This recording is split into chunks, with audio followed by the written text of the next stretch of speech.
меня вызывает вопросы прозрачности некоторых там организаций, физлиц, которые занимаются помощью адресно. Я считаю, что если человек, физлицо, либо организация объявляет сбор средств и собирает деньги, у них уже есть обязательства перед теми, кто оказал эту помощь. Эти обязательства прописаны и законодательно тоже, и с точки зрения закона, и с точки зрения морали необходимо отчитываться перед людьми, которые сегодня голосуют, жертвуют рублем для того, чтобы этот фонд существовал, для того, чтобы этот ребенок или семья получили необходимую помощь. Для нас, для фонда являются незыблемыми принципами прозрачность, открытость и отчетность.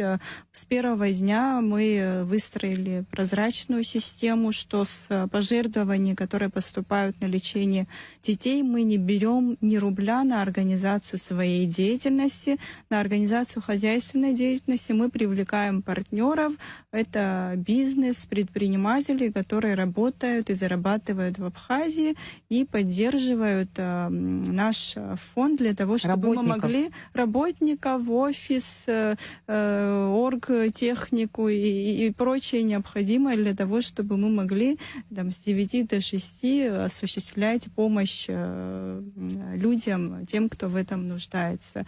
Но ответственность фондов и лиц, она большая, но если из года в год нет отчетности, я считаю, что со стороны правоохранительных органов тоже должна быть проведена ревизия, работа.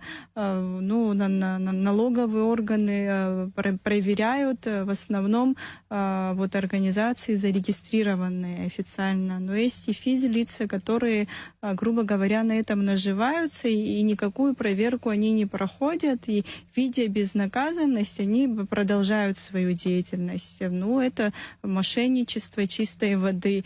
Я считаю, что нужно законодательно прописать в законе о благотворительной деятельности, что и физлица, которые занимаются сборами пожертвований, объявляют сборы, они должны отчитываться в какой-то орган. То есть это прописано, но четкости в этом нет. Необходимо вносить изменения в закон о благотворительной деятельности, чтобы избежать мошенничества. Насколько я вижу и наблюдаю, что эти случаи, они увеличиваются из года в год. Если мы сегодня не будем предпринимать каких-то усилий и действий, это ляжет тенью на те организации и на людей, которые сегодня добросовестно оказывают помощь действительно тем, кто в этом нуждается.